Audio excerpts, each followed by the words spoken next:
The headline here from Pro Bouncy Ball, we have a mantra on this show that has gotten us buried in the overnight hours, but we talk about the news of the day. And the story here, wherever the news takes us, and the story coming out of the NBA world. And I know I just had a conversation with a caller earlier this week, very angry caller from Florida. Said, "What are you talking about the NBA? You shouldn't talk about the NBA." Well, story of the night. We take it out of the Valley of the Sun. That is where the road team, the traveling circus from the Bay Area, made their way to Arizona. Draymond Green.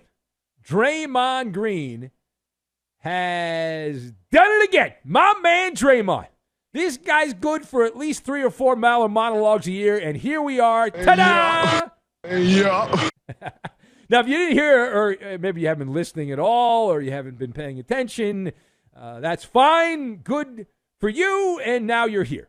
So let's set this up. The Warriors forward Draymond Green was ejected from the game against the Suns. The play in question here. This is the game itself doesn't matter. Phoenix won the game. Whoop-de-damn-do. That's the subplot. The story, the big headline story, is what happened on the play in question. It's in the third quarter here. It was an inbounds play in front of the Warriors bench. Rather than me tell you what happened, let's listen to the TNT broadcast as they described what went down between Draymond Green and the Suns. Take a listen. Beal just picked up his third foul. And now Green runs over Nurkić, and he'll be called for the foul, and they're going to take a look at this. See Jason Goebel indicating they will go to the monitor here. Nurkić is down in a heap. Green just plows right over Nurkić. And we'll see if there's anything unnecessary added to it. Oh, man. Well, that's going to be a flagrant. Yep, and now they're going to just try to decide if they think it was excessive. It's going to be at least a flagrant 1, could be a 2. Which would be an ejection. Boy, that is a swipe across the face. After video review, Green makes unnecessary and excessive contact to the face. The foul has been upgraded to a flagrant foul penalty 2, and Green has been ejected from the game.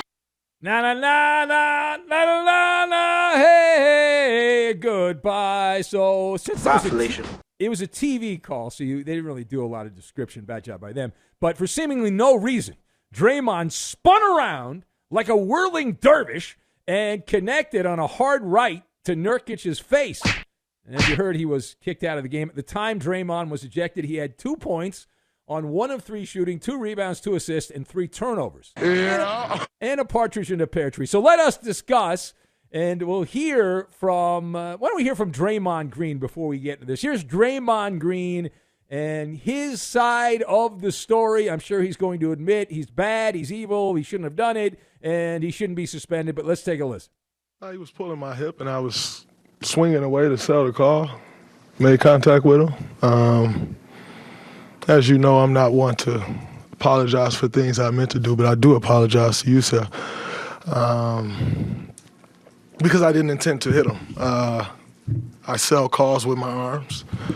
I don't fall or to sell a call. I'm not a flopper. So I was just selling the call because he was grabbing me and pulling my hip back. So I spun away, and unfortunately I hit him. And so, like I said, I apologize to you, Seth, because I didn't intend to hit him.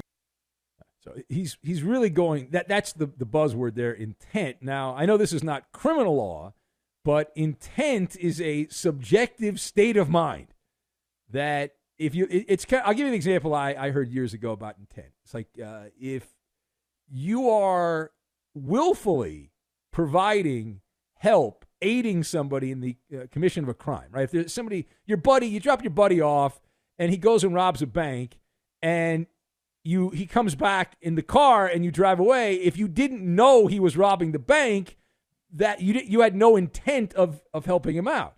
I love how Draymond's like, well, I'm not a flopper, but he's trying to sell the call, which I believe by definition makes you a flopper. Floppy McFlop. All right, here's Steve Kerr. We'll get one more, then we'll get to the meat of it. Here's Steve Kerr, who must be thinking, I should have gone to TNT instead of Myers. But anyway, here is Steve Kerr giving his thoughts. I haven't seen a replay, so I have no comment on it. How big a swing is it losing Draymond at that moment? Huge swing. We kind of felt good about, having him at the 5, spreading the floor. We got shooters out there. Obviously, changed the lineup around. We thought that could really get Steph some space, and Draymond could use his speed. You saw he got that layup the first play of the second half, and so I felt good about having him out there, and he lost his poise.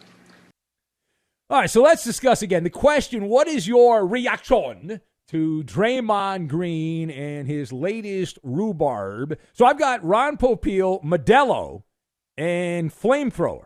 And we will line all these up, and we're going to knock them down like bowling pins. So to lead off, I did enjoy the fact that Steve Kerr used the time-tested response when asked a specific question about an event that happened.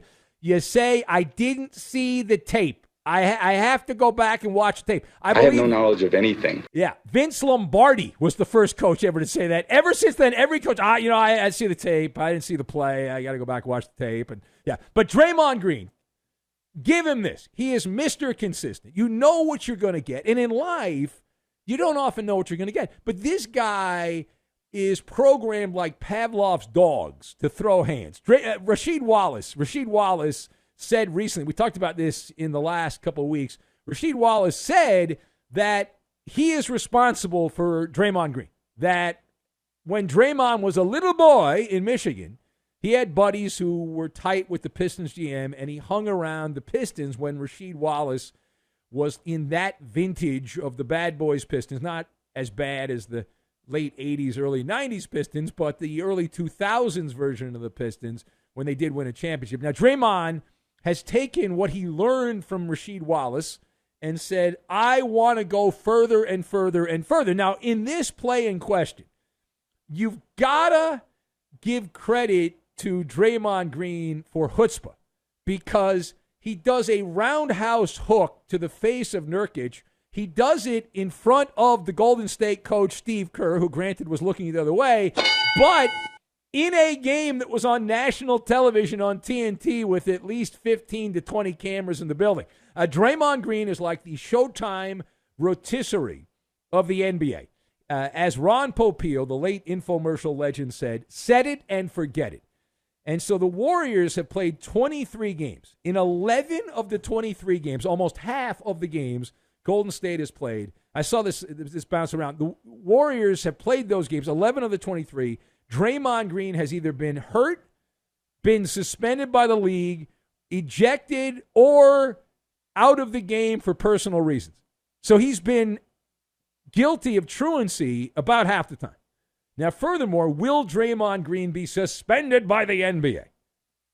And my response to that is, does a vacuum cleaner suck? Yes. Draymond can pick up a new endorsement. And I'm surprised he doesn't already endorse this product. I think he should be the face of Modelo. Does anyone disagree, right? They would be perfect. I see those commercials all the time. The mark of a fighter, right? The slogan. And Draymond's got the fighting spirit.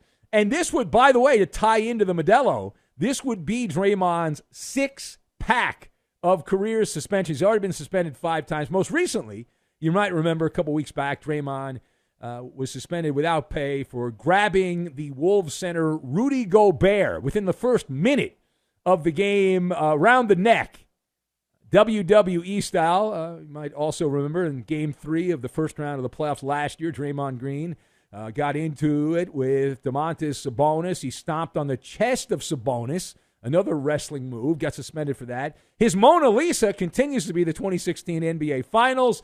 You might remember that if you're old enough. Draymond Green suspended for Game 5, starring in a role as the Nutcracker, kicking LeBron James in the ding-dong, and he got suspended for that. All right, parting shot. We pivot away from Draymond Green. He's going to get suspended. Draymond will be suspended. I'm going to go 10 games minimum that Draymond is suspended. He got 5 earlier this season, so they've got to up it. I'm going 10. I'm going 10 on that. Parting shot. So we pivot away from Draymond. Media Musings. We're going to call this one Media Musings. And Dateline Broadcasting, where legend Al Michaels has been put out to pasture. Say it ain't so, Batman. Al Michaels, the voice of my youth, is apparently out at NBC, at least their playoff coverage, the NFL playoff coverage. I saw this courtesy of the New York Post. They tell us that Al Michaels has been forcefully removed and replaced by Noah Eagle, boy wonder, as the new play-by-play guy in that bonus playoff game. Michaels was said to be blindsided by the move when contacted about this and said he was unaware of it. So is Al Michaels getting a raw deal being taken off the NFL playoff coverage, which he was contractually obligated to do? It was in his contract. So I'm going to go motion denied on this. This one's a tough one. All right, this one's a tough one because you have to thread a needle. Al Michaels is nostalgic for me. I'm a fanboy of Al Michaels. I am. However, I also realize that Al, at age 79, is not a guy that's got his fastball in him. I still would sit there and watch Al Michaels and have no complaints, and I wouldn't be upset by anything Al does. I think he's fine. You know, he makes mistakes. We all make mistakes. Right? Everyone makes mistakes. But he can still get batters out, right? But Al Michaels is throwing change-ups and curveballs and slop. And I understand from NBC's perspective, and I'm not doing this as a houseman, but they have a flamethrower that is ready. And they've got the new Express, who's in the bullpen warming up. Noah Eagle. I was talking to somebody in television about this a couple of weeks ago. We were talking about the next wave of broadcasters. And within the next 5 years, a person who is very connected said he predicts within the next 5 years, and he'd take the under on that. He thinks it's going to happen even sooner, that Noah Eagle is going to become the face of one of the big networks in America here, that whether that's NBC, they have Tirico, or Joe Buck, who I don't even think Buck's the face of ESPN, but he does the Monday night games. Jim Nantz at CBS. Wouldn't that be something if Noah Eagle, who is the son of Ian Eagle, were to skip past his father and become the face of CBS? But who knows? One of those jobs. He's 27 years old. He's as smooth as Tennessee whiskey. Now, when he first got hired, I've actually met Noah Eagle. He's friends with my former engineer, Jake Warner, because Jake does the Clipper broadcast, and Noah Eagle did those for several years, and I had a chance to meet him once or twice over his time with the Clips. And when he first got hired, I was like, oh, this guy blows. You know, he's right out of Syracuse. I can't stand guys like this. And then it really pissed me off because he's good, and it really bothered me. I was like, man, this guy's great. He's so good. He's like, it's nuts. It's like a mini-me of Ian Eagle, who's been around forever. But Noah Eagle's the future. And I get why you would want Noah Eagle there if you're NBC and Al Michaels out of that. He's still going to call the games